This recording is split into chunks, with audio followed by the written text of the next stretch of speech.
I was all ready to enjoy my birthday with my boyfriend, but instead, he and our friends thought it would be hilarious to stage a fake cheating prank to kick off the day. I, 27 male, met my, probably soon to be boyfriend Alex, 29 male, 2 years ago through a mutual friend of ours. I never expected he'd be interested in me because, when I first met him, he had only ever been with women. He came out as bisexual to me and our friends not too long after that, and that same night, he hinted that he was into me. We got to know each other more and it eventually turned into the two of us dating. He's genuinely a sweet and awesome guy, quite introverted but has a big heart and a real geek about the things he likes. I thought he'd be the one I would be marrying and all that, but I'm thinking that's not going to happen anymore. Last Monday was my birthday, and I went home early from work so that Alex and I can go out and enjoy ourselves. I told him earlier that day that I would go home early. When I opened the door, I was greeted by him laying on our couch, while a woman I didn't know was on top of him. They were fully clothed by the way. I was basically paralyzed and couldn't react at all. He eventually saw me and had a surprised look on his face, but he also looked like he was trying to hold his laugh in. The woman also looked like she was about to laugh as well. I also started to hear chatter from the kitchen and in our bedroom. Alex then shouted, "You guys can come out." And so our friends came out of our bedroom and kitchen, holding gifts, party poppers, and a cake. I guess them shouting it's a prank. Happy birthday. While turning the party poppers on snapped me back to reality because after they said that, I just quietly turned around and left. I didn't see their reactions when I did that, but I could hear them saying "oh crap" and "wait," and some other things I can't remember. When I heard them try to follow me, I walked even quicker until I reached my car and drove away. While driving, my phone started to get bombarded by texts, calls, and messages from my boyfriend and our friends. When it got too distracting, I just turned off my phone and went to a hotel that's far enough from my place. By the time I got to my hotel room, I just started sobbing on the floor. I think I blacked out from crying because when I woke up, it was already sunny outside. I made sure to tell my team leader first that I would be absent for a few days due to an emergency, and she was kind enough to accept my request. She probably noticed something was off with me because I was sniffling and my voice sounded weak. Right now, I plan on telling my aunt who lives near my area about what happened and asking if I could live with her for a couple of days until I sort out my mind and know what I have to do next.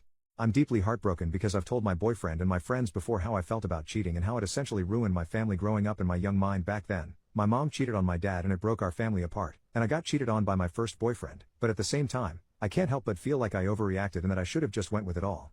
I still don't plan on opening my phone, so I'm using my laptop right now to type this. I don't know how to face and respond to them all after all that has happened. Maybe some time away from them will help, I hope. Update 5 days later. Hi there. I'm sorry it took me a while to post an update. I've been busy and I also got back to working 2 days ago, so I don't really have that much free time on me anymore. But before I get started with the actual update, I would like to thank everyone who has given me their advice and wisdom, along with those who wished me well and a belated happy birthday. You folks really made me feel happy even after all that has happened. I never thought internet strangers could be so kind, lol. Normally, I confide with my friends whenever I had a problem, but since they somehow became part of that problem, I thought maybe going here would be a good idea, and I guess it was. So truly, thank you to all of you. Although, even if almost all of you had nothing but great advice and nice things to say, there were some who were skeptical or were even harsh, specifically in the way I just ghosted my boyfriend and everyone at that surprise party. Truth be told, I could have done something more mature as some would say, but really, in that moment, all I could think was remove myself from that situation because I wouldn't know what I would do if I fell back to my old self. For context, I found out my mom was cheating on my dad at 14 years old. I got home from school early and found that the house was empty. I went upstairs to go to my room, but as I got nearer to my parents' room, I heard these faint sounds of lovemaking, and it didn't help that the door to the room was slightly opened. Curiosity got the best of me and I decided to take a peek inside, and there she was, my own mom cheating on my dad with his coworker. I felt like I was going to be sick, like it was some sort of nightmare. I froze there for a few seconds before my dad's coworker noticed me and immediately alerted my mom that I was watching them. When my mom finally realized what happened, she started calling me out and tried to follow me, but I got to run to my room and locked it before she could catch me. My mom was frantically calling out my name and knocking hard on the door, but all I could do was cry. The realization that the person I was calling my mom wasn't the person I thought she was hit me like a ton of bricks because I used to adore my mom. She was always around while my dad was working full-time, which made me resent my dad because he was never around. I remember hiding under my bedsheets and eventually falling asleep. I was woken up by my dad knocking on my door and calling me to come out. I had to comply, of course, and when I opened my door, my father was standing in front of me, with my mom behind him. He gave me a tight hug and asked me about the guys who bullied me while I was walking home from school, and I was confused when he mentioned that, but then I saw my mom looking mad at me and basically telling me through her face that I should go along with it. As much as I hated it, I went along with it because I didn't want to hurt my dad. Since then, I've decided to fully ignore my mom unless it was for a chore or something important, and when I moved out at 18, I made sure to go no contact on her and only talk to her when my dad wanted me to. My mom and dad eventually divorced after I moved out. Turns out, he always knew but didn't want to do anything about it until I moved out because he didn't want me to live in a household riddled with arguments and stress brought upon by divorcing couples. It didn't really work, but I appreciate my dad for still looking out for me even if he was hurting. Then, when I was 19, I got into my first ever relationship. We had a pretty nice start and we were each other's firsts. But, when I found out he was cheating on me, things got really ugly. I know this is not an excuse, but I was young and didn't know how to handle that information when I got it, and knowing how much I hated cheating, I basically went crazy on him and turned to destroying his stuff, deleting all copies of his thesis, and even went as far as doing this insane Facebook rant where I exposed his cheating and posted pics of him and the guy he was cheating on me with, and even mentioned his mom and dad in the post and outing him without his consent. I deleted the post just 2 days after, but the damage has already been done and my ex ended up moving away and living in another area because of my post. Obviously, I am thoroughly embarrassed and ashamed of what I've done, and I still regret doing all of that. When my aunt found out about what I did, she gave me a pretty stern scolding and insisted that I had to get checked by a psychiatrist because what I did isn't normal, and it's not, and I got diagnosed with severe depression and the doctor also said I had some unresolved trauma, which confused my aunt, but after telling her what happened 6 years ago, she fully understood why and gave me a tight hug and cried after spilling everything to her. She felt bad because she wasn't able to do anything to help me before and now is extremely mad at her sister, my mom, for doing all of that to me. Ever since then, my aunt has helped me get the therapy and meds that I needed, and essentially turned into my mother figure. My ex and I don't talk much these days, but we have made amends and are on good terms now. Now that all of this stuff from my past has been finally laid out, for those wondering why I did what I did, here's the actual update. After I submitted my original post, I packed my things that night and prepared to go to my aunt's house, which wasn't that far but still a bit of a drive nonetheless. When I finally got there, she was incredibly welcoming and I thanked her for allowing me to stay in her house even just for a little while. She gave me a tight hug and told me I was always welcome and that she will be there to help me when I need her too. She eventually led me to the spare bedroom that they have in their house and helped me unpack my stuff. She is honestly such an incredible woman and I love her so much. She's basically the mom I've always wanted. Once I was done unpacking, I was again confronted by the fact that I haven't opened my phone for quite some time now. I've avoided it for so long that I didn't think I could open it again, but I knew I had to. The moment my phone booted up, hundreds upon hundreds of texts, chats, and missed calls popped up on my screen. Even if I was still hesitant, I decided to open my chats and looked at our friend group's chat first. The chats from the start were all very frantic in nature, with my friends asking about where I was or what happened. But after scrolling down a few more times, the chats turned into them apologizing that the prank happened and that it was not on the plan at all. One of my friends even blamed the girl that was on top of Alex and thought she was untrustworthy. Finally, the chats ended up being them hoping they could contact me and wishing I was safe. I guess they knew I just read their chats because as soon as I was done back reading, my friends immediately knew I was online and asked how I was doing and where I was. They also started apologizing again for not being able to stop the prank from happening and that they didn't know that was going to happen and thought the original prank was going to be something else.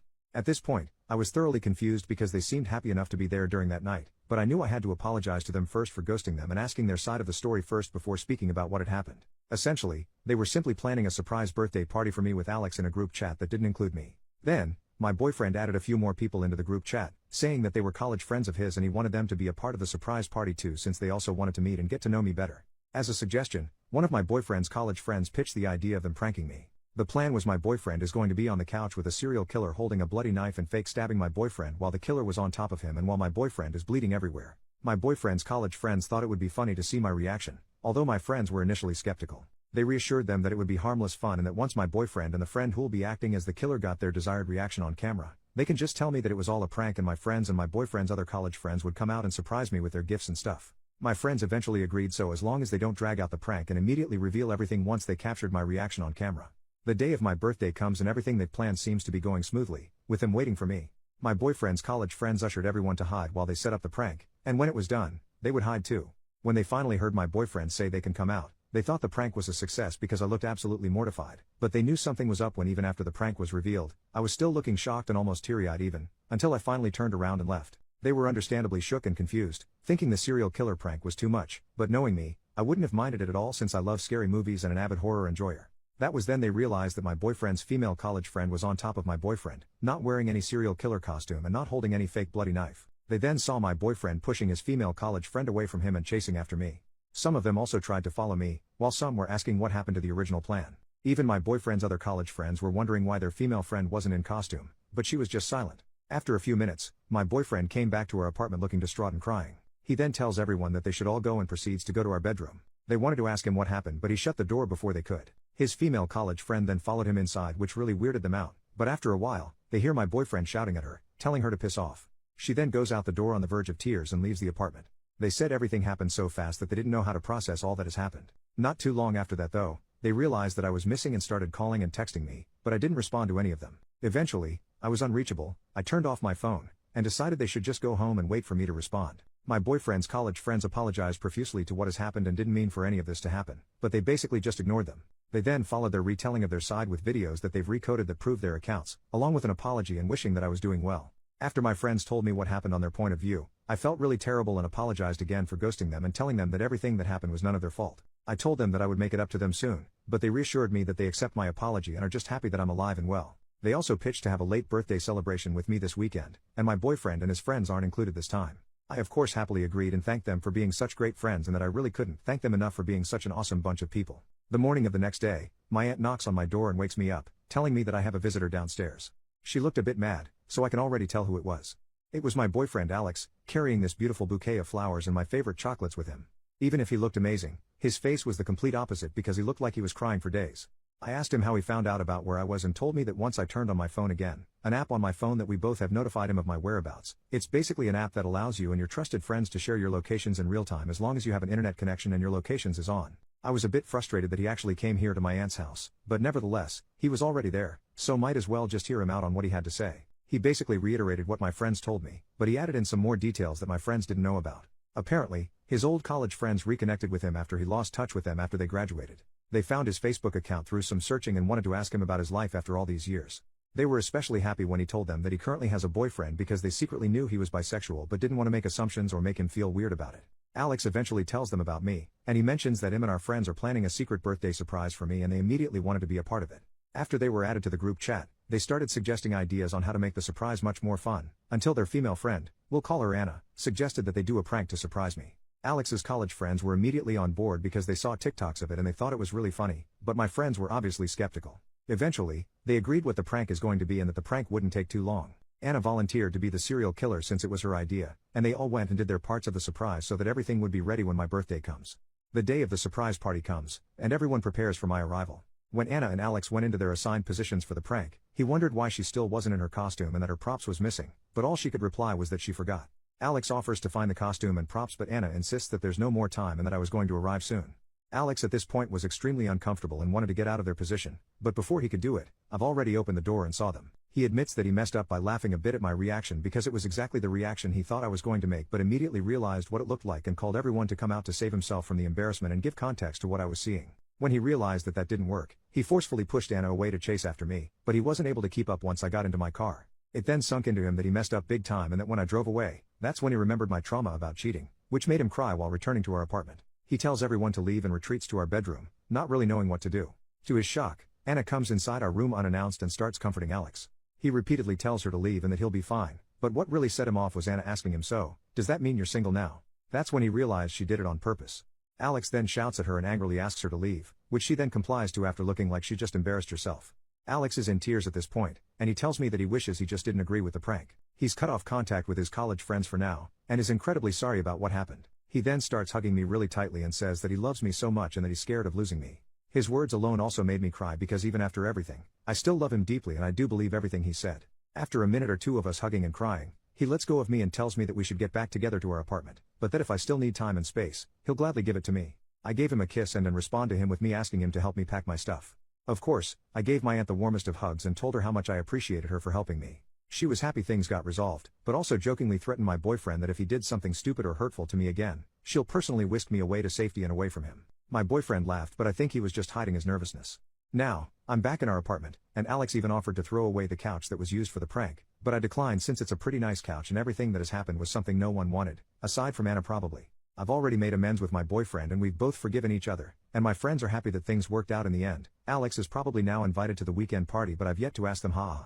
Don't worry, I'm also going to get in touch with my therapist soon and book new appointments with her per the suggestion of my aunt. This has all taken a toll on me but I'm glad to have the support of my BF, my friends, and everyone who has read my post and shared their support to me. Also, I realize that this update is probably not what most of you wanted to happen, and as much as I was close to just giving it all up, I never had a reason to in the end and I'm glad I got to hear their sides out before making any huge decisions that I might end up regret later, and I do trust my BF and my friends since they all sounded sincere and they did have proofs to back them up. I think this is going to be my last update since everything seems to have been resolved at this point, but I'll try to make an update if ever something happens, but I hope that's not going to be the case.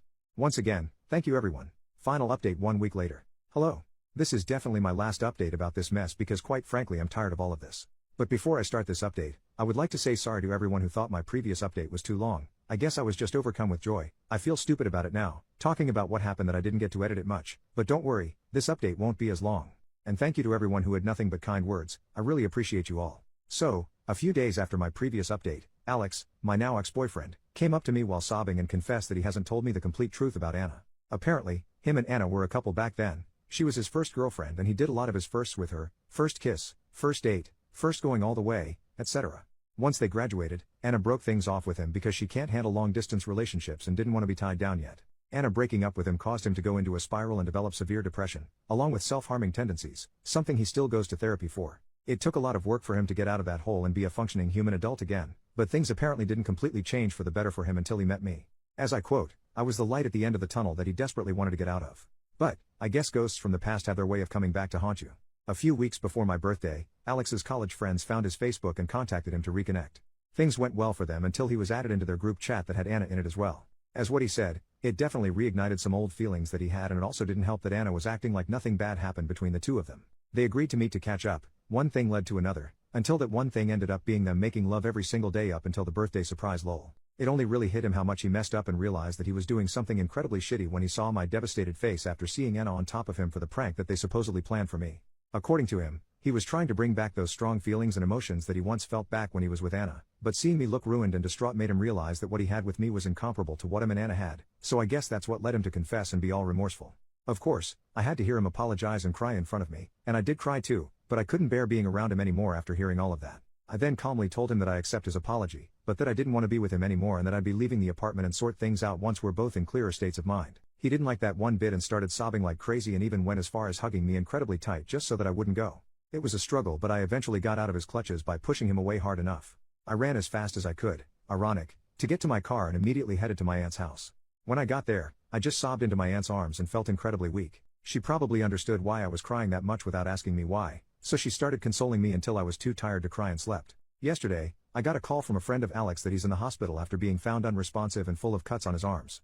I didn't want to go because I'm obviously still hurt about everything, but Alex doesn't have any family anywhere near him and I'm the only one who knows about his medical history and details, and technically his closest family, so I had to. When I got there, his arms were full of bandages and his face looked all puffy and red. Right now, I'm outside his hospital room, waiting for his doctors to give me an update or tell me anything or something that I should do. He also hasn't woken up yet, so I'm bracing myself for when he does. Truthfully, I do still love him very much, but what he did just made it clear for me that we're not meant to be together. I don't know what I'll do moving forward after all of this, but I'll just let the universe take the wheel for me at this point. I just wish things didn't end up this way.